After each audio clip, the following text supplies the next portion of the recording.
नमस्कार। आज हम देखने जा रहे हैं कि कैसे आर्थिक समृद्धि किसी देश के कल्याण स्तर को बढ़ाती है। तो ये जो अध्ययन है वो अंतर्राष्ट्रीय अर्थशास्त्र के अंतर्गत छोटे देश के संदर्भ में हम आज आपको व्याख्या करने जा रहे हैं कि ग्रोथ का तात्पर्य यहाँ पर यह है कि जो एक्सपोर्टेबल कमोडिटी है यानी एक छोटे देश द्वारा निर्यातित वस्तु है, यदि उस पर वो ग्रोथ कर ले यानी उसका प्रोडक्शन वो पहले की अपेक्षा ज़्यादा करने लगे, तो क्या उस देश की टर्म ऑफ ट्रेड पहले से बेहतर हो जाएंगी, क्या उस कंट्री का वेलफेयर इम्प्रूव होगा। इन सभी पहलुओं पर आज हम लोग चर्चा करने जा रहे हैं। तो आज का हमारा अध्ययन है छोटे देश ने यदि एक्सपोर्टेबल कमोडिटी पर क्या किया, समृद्धि अपना की नीति अपनाई है, तो क्या वेलफेयर पर इसका इम्पैक्ट पड़ेगा। इस पर हम लोग आज स्टडी करने जा रहे हैं।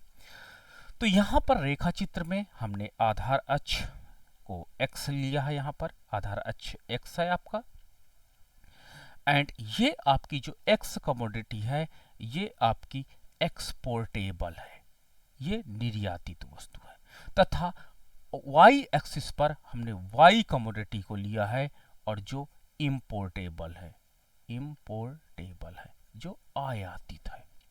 ठीक है, यहां पर प्रोडक्शन पॉसिबिलिटी कर्व आपकी ए बी है जो प्रोडक्शन पॉसिबिलिटी कर्व को दर्शाती है। प्रारंभ में क्या होता है कि एक देश अभी समृद्धि नहीं किया हुआ है, दी हुई टर्म एंड कंडीशन पे वो इंटरनेशनल प्राइस लाइन के साथ व्यापार कर रहा है। प्रेजेंट में इंटरनेशनल प्राइस लाइन आपकी ए है, इंटरनेशनल प्राइस लाइन है, जिसमें एक देश ई पॉइंट पर प्रोडक्शन कर रहा है। ई उसका प्रोडक्शन पॉइंट है, ये उसका प्रोडक्शन पॉइंट है, प्रोडक्शन पॉइंट है, और इस प्रोडक्शन पॉइंट पर उसका C1 कंजप्शन पॉइंट है यानी उपभोग बिंदु है, उपभोग बिंदु है। ठीक है, अब यहां पर व्यापार त्रिभुज हम देख सकते हैं, ETC1 व्यापार त्रिभुज है, ये आपका व्यापार त्रिभुज है, जिसमें ET मात्रा देश एक्स कमोडिटी का एक्सपोर्ट कर रहा है, एक्स कमोडिटी का एक्सपोर्ट कर रहा है, बदले में C1T मात्रा का वो इंपोर्ट कर रहा है, C1T मात्रा का इंपोर्ट कर रहा है। इस प्रकार उसका वेलफेयर CI1 हो जाता है, community indifference curve C1 point पर हो जाता है।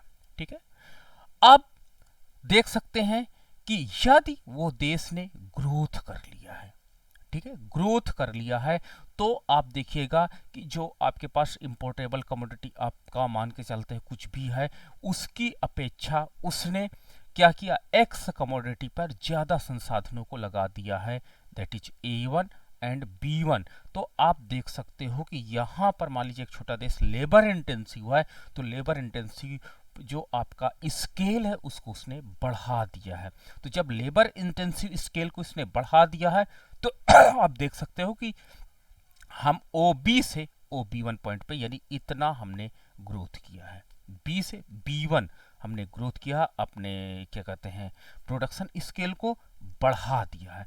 तो जब हमने इतना ग्रोथ कर दिया तो अब इंटरनेशनल प्राइस लाइन पैरेलल है, यानी एक छोटा देश अंतरराष्ट्रीय मूल्य रेखा को प्रभावित नहीं कर सकता, क्योंकि देखिए इतना कम वस्तुएं बनाता। मान लीजिए श्रीलंका और भारत का हम ट्रेड की विषय में बात करें, श्रीलंका चाहे जितना उत्पादन कर ले चाहेगा, लेकिन भारतीय वो सप्लाई कभी नहीं कर सकता।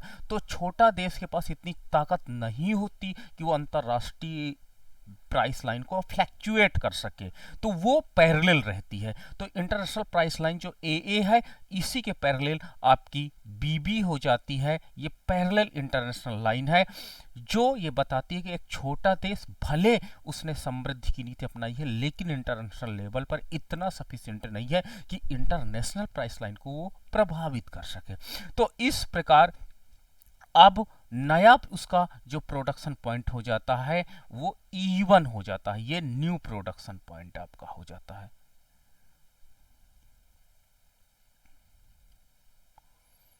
न्यू प्रोडक्शन पॉइंट हो जाता है। ठीक है, अब देखिए वो एक जो एक्स कमोडिटी थी, जो पहले हम लोग x1 बना रहे थे, अब वो कितना बना रहे हैं, x2 कमोडिटी हम बनाने लगे। यानी जो एक्सपोर्टेबल कमोडिटी थी, अब हमने उसका स्केल बड़ा कर दिया है, अब हम ज्यादा एक्सपोर्ट करने के लिए तैयार हैं। तो जब हम ज्यादा एक्सपोर्ट करने के लिए तैयार हो जाएंगे, तो उसके परिणाम स्वरूप अब हमारे पास कंजप्शन पॉइंट जो हो जाएगा वो C2 हो जाएगा, ये कंजप्शन पॉइंट हो जाएगा। ठीक है, C2 कंजप्शन पॉइंट हो जाएगा। इस प्रकार हमारे पास एक नया ट्रेड ट्रायंगल अब हमारे पास सामने आ जाएगा, जो पहले ट्रेड ट्रायंगल की अपेक्षा बड़ा हो जाता है। यानी अब हम आपके पास T1 E1 ये आपके पास एक्सपोर्ट करते हैं, T1 E1 एक्सपोर्ट करते हैं, बदले में C2 T1 इंपोर्ट करते हैं। यानी ये आपके पास मात्रा जो वाई कमोडिटी की है ये इंपोर्ट करते हैं, जिससे हमारा वेलफेयर CI2 हो जाता है। देखिए कम्युनिटी वेलफेयर पहले से दाहिनी ओर शिफ्ट हो जाता है, बढ़ जाता है। मतलब कि हमने अगर वृद्धि की नीति, समृद्धि की नीति अपना ली है एक्सपोर्टेबल कमोडिटी में, तो हमारे देश का वेलफेयर निश्चित रूप से बढ़ेगा। यदि व्यापार की शर्तें स्थिर हैं, यानी एक देश छोटा है, तो यानी छोटे देश के संदर्भ में रिजल्ट क्या निकला, हम कह सकते हैं कि यदि वो ग्रोथ करता है, एक्सपोर्टेबल कमोडिटी को ज्यादा बनाता है, तो उसके परिणाम स्वरूप उस देश का कल्याण का स्तर बढ़ जाएगा। अब हम व्यापार की शर्तों में देख सकते हैं कि यहां पर मान लीजिए कोई ए छोटा कंट्री है, स्मॉल कंट्री है,